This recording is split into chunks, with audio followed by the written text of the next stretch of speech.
This is Tech Unmuted, the podcast of modern collaboration, where we tell the stories of how collaboration tools enable businesses to be more efficient and connected. With your hosts, George Schoenstein and Santi Cuellar. Welcome to Tech Unmuted.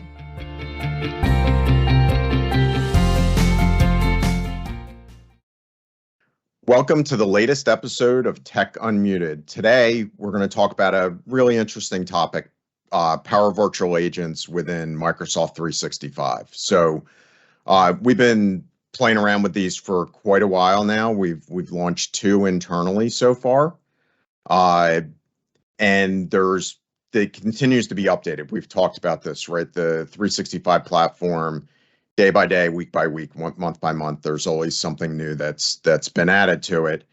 And what we're going to talk about today is how we've used this internally, but walk through the steps of how you would set it up, right, as part of that discussion. And there's been a couple of added features even in the last couple of days. So Santi will go into that.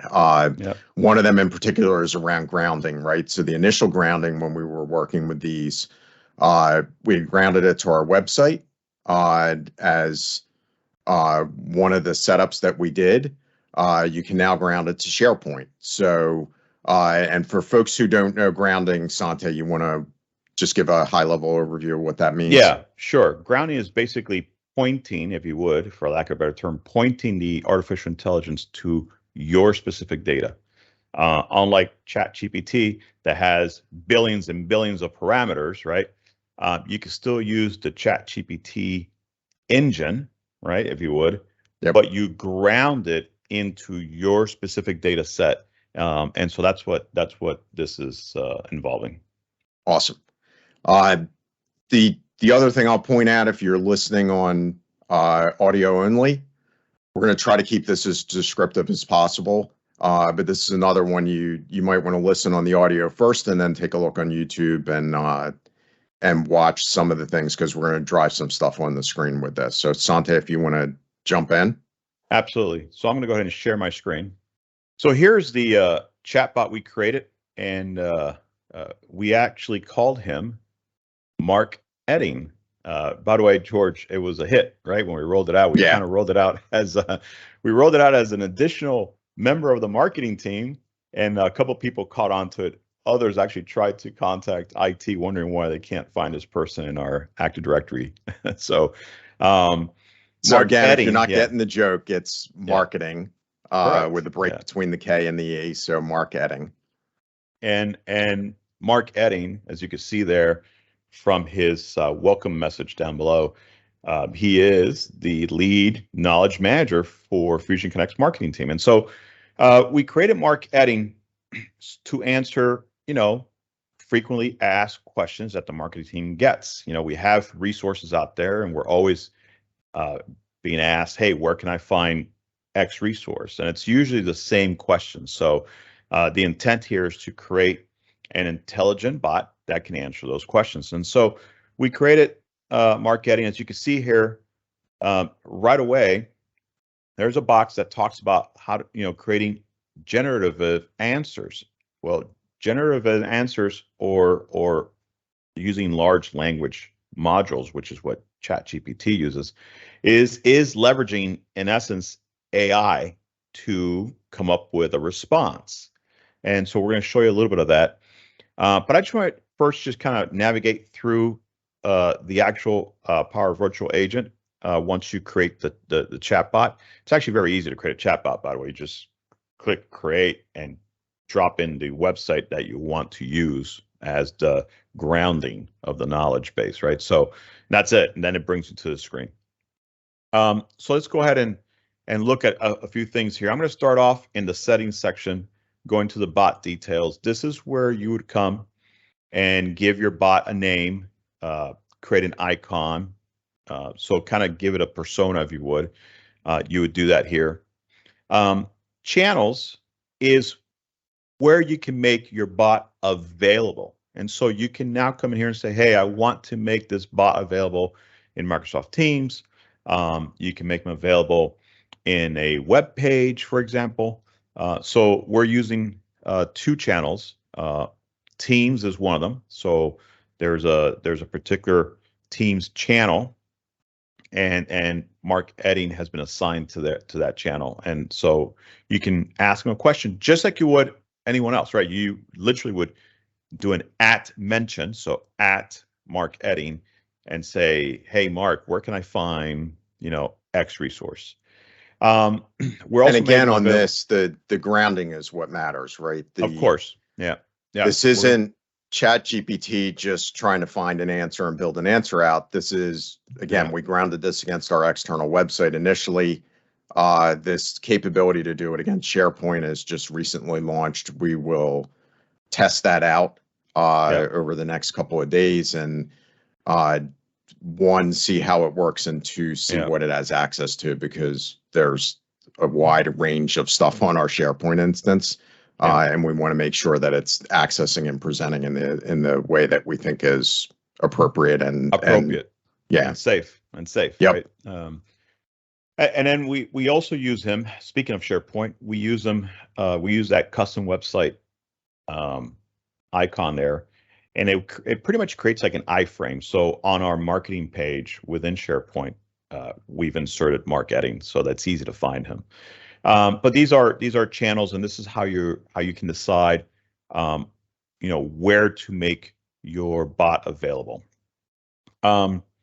There is some new security features, which we're going to be looking into. Right now, we're not leveraging any of these. These are fairly new. One of them is authentication, which is interesting. So basically, you can either leave this bot open, meaning that anybody can use it. That's great for, like, if you have a bot that's public facing and he's maybe engaging with customers.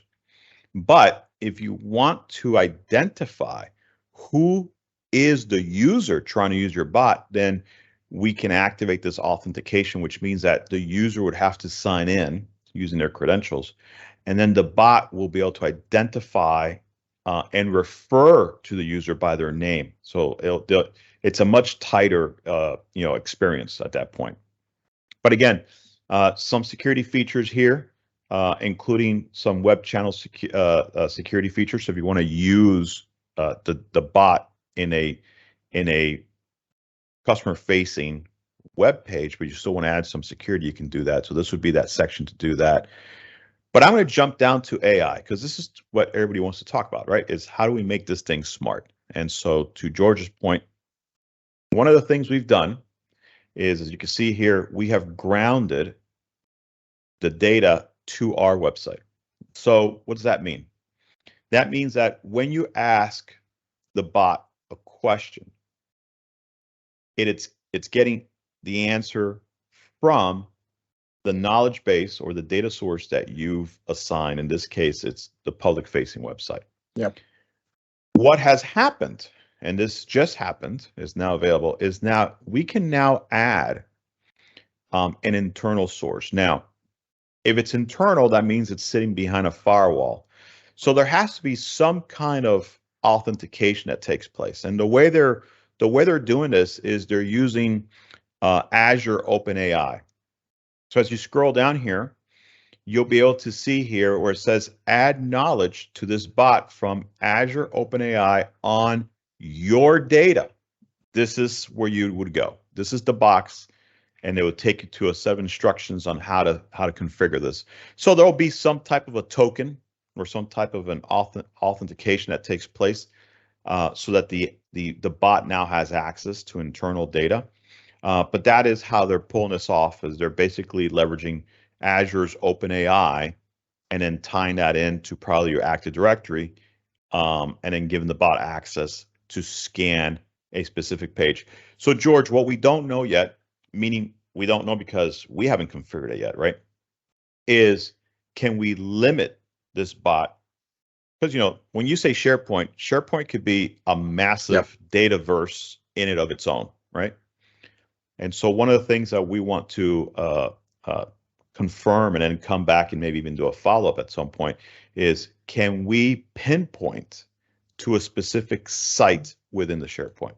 So for example, can we limit ground the data to, let's say, the marketing portion of SharePoint alone. And so that is what still remains to be confirmed, right? We're still looking into that.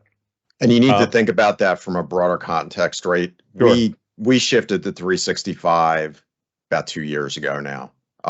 We had a different platform for the internet.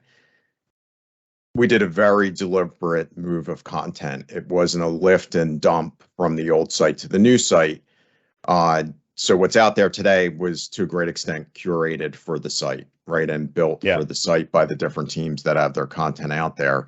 So our data is very clean, but many organizations may have had SharePoint instances for, 7, 10, 15 years that are out there that have all kinds of data, much of which they may not want to expose to employees. It may be there if they search, but to send the bot out to dig more intuitively and act like a person sort of filtering the data, you're likely to end up uncovering things that you wouldn't want exposed or exposed in the way that they would be returned by the AI bot. Yeah. So that's more to come on that, right? We're gonna dabble into that a bit. This is a brand new feature. It just became available. Another one that's a new feature that's also available is the generative actions. So it's not just the response, but what actions does the bot take? So now you'll be able to, as it says here, you can enable the bot, again, using Azure OpenAI, to select a chain of reactions or steps that it can take. So it can tie in plugins to complete tasks and kind of walk a customer, if you would, through a specific flow. So that's interesting. I like to see how that would pan out. But this bot is really taking off. Like they're very focused on making this as smart and as conversational as possible. Another new feature that's available, and there it is, intelligent authoring with Copilot. Again, brand new feature available to the Power of Virtual Agents. So what that means is, as you're trying to develop your list of topics, because, while the AI can go scan the specific data source that you have designated, there might be topics that live outside of that data source that you want to include. Well, now, in order to maximize the potential response from your bot, Copilot can help you with that topic. So you basically give it a description of what you're trying to accomplish, and it'll generate the topic and the potential responses or questions that people may ask, and that becomes part of your topic list. And I'll show you that in a second here. And then finally, again, coming soon, brand new, now they have a tone. So now they're really trying to. Yes, I like this. So you'll be able to take your bot and give it, again, tying it back to that persona, right? And so, for example, Mark Eting, which is a quote unquote knowledge manager for the marketing team, we probably want to have a good conversational tone or friendly tone with him. But yeah, you can see here, it can be very formal. I can see that for like law firms, or like, those types of businesses that seem to be on the high end professional side. A technical tone, right? There's an empathetic tone, which is great for that customer facing bot, especially if it sits in a section that is specifically there for customers who maybe are calling there for a complaint or that need help. So I'm looking forward to seeing how this works. Again, it's not available yet. It's coming soon. But as you can see, a lot of these things have just been added to the Power Virtual Agent very recently. And so we're still dabbling ourselves into this. But bottom line is, right now, this is our source.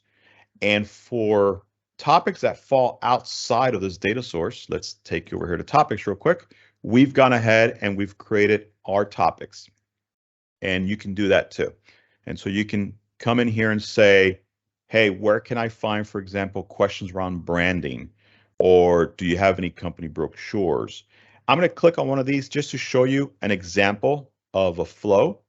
And one of the questions we get asked a lot is, hey, where are the battle cards? As you know, part of marketing, right? We try to help sales with the right information when they're talking to their customers about how to position certain solutions and whatnot. And so that's a very common question. Hey, where can I find the battle cards for this or the battle cards for that?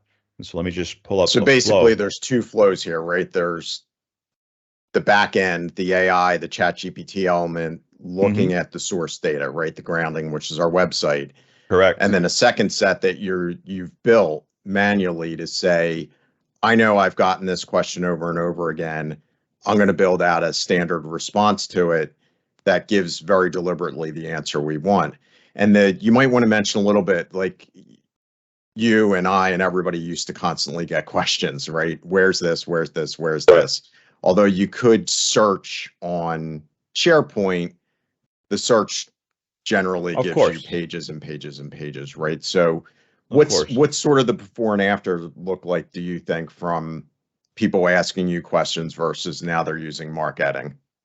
Well, I will tell you that, first of all, they're getting more precise responses because here's a perfect example, right? If you say, I need battle cards, but you don't tell me what kind of battle card you need, Yep. I'm probably just going to send you over to the marketing site, to the solution library, and then you'll have to search which solution you want the battle card for. In this particular case, Mark Eting can actually drill down a little deeper. So, for example, there's a couple of phrases up on top. Hey, where are the battle cards, or where can I find the battle cards? And that's all Mark Eting needs to trigger a response. In this case, the response is actually a follow-up question. Which solution are you looking for?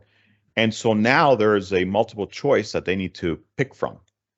And depending on what they choose here, it will then point them to the resource. So if they happen to say, hey, what I want is SD-WAN, then it'll literally give them the link to where the specific battle card for SD-WAN resides.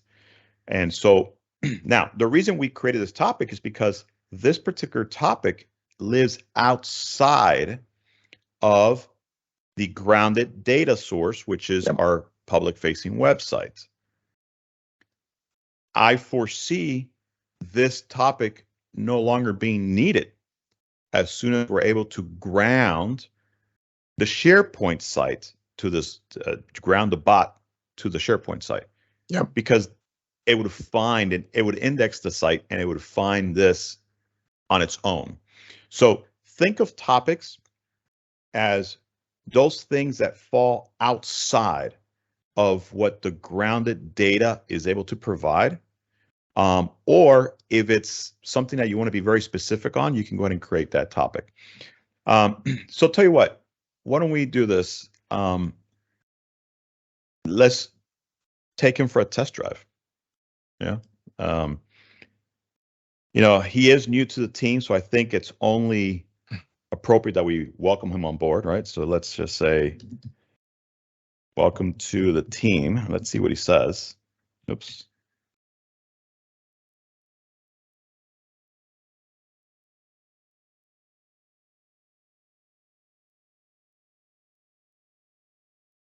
Well, and he says, hey, I'm excited to join the team. Let me know if there's anything I can do to help. And as you can see, it pulled up on the right the trigger and the topic that he's using. See that?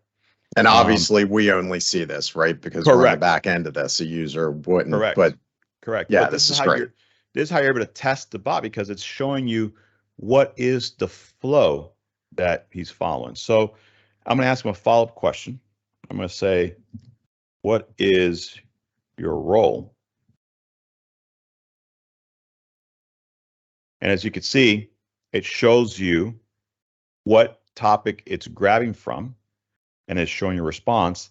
And there's his answer. And of course, everybody's going to ask Mark Eting if he's real. You know what's going to happen, right? Yep. And so let's ask him, are you real? And this is really a good opportunity to really give him a good persona and maybe even add some levity to your response, as we've done here. So he says, yes, I'm real. I'm very real. I may be powered by artificial intelligence, but I am as much a part of the Fusion Connect team as you are. And so, it just makes it very conversational, very interactive, and you can get very creative with these topics, as you can see here. However, I want to ask him a question that I know is not residing inside of the topics list. It's residing inside of the fusionconnect.com website, which is where we've grounded this bot. And I'm going to refer to blogs in particular, right? So I'm going to say something about, let's see, we talk a lot about Microsoft Teams calling and Operator Connect. So let me see if I can ask him something. Do you have a blog about Microsoft Teams calling services using Operator Connect? It's a very specific question. Specific but complicated, right? It is multiple complicated. Elements in there. It's a blog post. It's calling services. It's specifically Operator Connect. So let's see what he does here. I think what's going to happen is, so he wasn't clear on the question, and so we got this response. I say none of these. He's going to ask me to just try this again. And by the way, it may be that we got that because we're specifically inside the topics pane, and so he may be trying to search for in the topics pane. But I'm going to rewrite the question.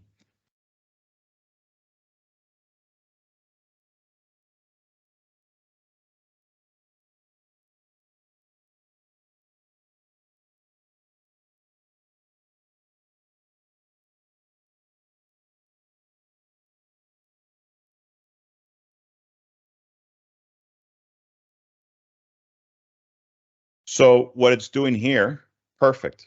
This is great. What happened here, if you look over the topics pane, it says, hey, I have an unknown intent, meaning I just could not find this question in the list of topics. So then what am I going to do? I'm going to then go to this prompt, which I'm going to generate a response based on my data source, which right now there's only one. It's a public website, as you can see here. This is where you would increase your data source. And then it went ahead and generated an automated response, and it actually gave me multiple links. So there's a perfect example. And by the way, he was very descriptive because I just asked, I need a blog on Operator Connect, and his response was, Operator Connect is a delivery method of Microsoft calling services that enables Microsoft Teams to make calls. You can find more information about it in the following blog post. That response is not something that I pre-crafted, right? And that's a great answer, right? That's a great answer externally. If it's on the at some point we will deploy this on the public website, right? That's the answer we wanted to give when somebody comes in. Absolutely, and it's accurate. The answer is very accurate. Operator Connect absolutely is a delivery method. And so what's interesting about this is that it generated, again, this is why it's a generative answer, right? It generated this answer using ChatGPT, right, in the background, leveraging or grounding the data based on the public website. And it did this because it couldn't find a specific topic around what I asked. And so it went to the source to generate this response. And it gave us 3 links to 3 separate blogs, which is great. And so anyway, that kind of just gives everybody an idea of how Power Virtual Agents work. I'll tell you what, George, it actually is pretty simple to set up. It's not you start off with just asking, hey, can I get a new bot? And then entering the website that you want to use for the grounding. And then you spend time in the settings section that I just demonstrated. The key here, though, is until you publish the bot, it's not live. You can test it in the sandbox. But until you actually go through the process of publishing it, it won't be live. But I think Microsoft is really focused, like I said, on this Power Platform, and Power Virtual Agents is part of this. And the fact that just from last week till today, they've Yeah. made so many updates already. You can tell AI, and again, Copilot is now in Power Virtual Agents. This is the future. Microsoft's betting their future on this, Yep. and you can expect to see these smart bots popping up all over the place, powered by Microsoft now, which is great. And it's so easy to use. And again, we've talked about this repeatedly in the podcast. Anybody can do this. This isn't complicated, and everybody should do this. If for nothing else than to understand how the various services within 365 work, as well as other things, and we had this on a previous one as well, with Sam Husbands, who joined us a couple of weeks ago. Mark's photo was generated by Midjourney. That's correct. So we went through a couple iterations of photo options, and that's where we landed on that one. So before I hand it over to Santi to close it out, the thing I would ask folks do, comment, send us an email, reach out to us if there's more of a deep dive on certain elements of this that you want. We'd be happy to run another session on it. We could even, using the platform that we're doing, run a live session on this and record it and also repost it. So, and again, one of these days we'll talk about the platform, which is running this off the webinar capability within Microsoft Teams, which is a premium feature at the moment from Teams. So, Santi, if you want to do the closeout. Absolutely. So with that said, this is the most difficult part of the podcast for me, because I am forced to stop talking about the things I love. And so, but listen, if you want to remain connected with our podcast, Tech Unmuted, search for us on your favorite podcast platform and subscribe. This way you'll be alerted next time we release a new episode. But until next time, remember, stay connected. Visit fusionconnect.com/techunmuted for show notes and more episodes. Thanks for listening.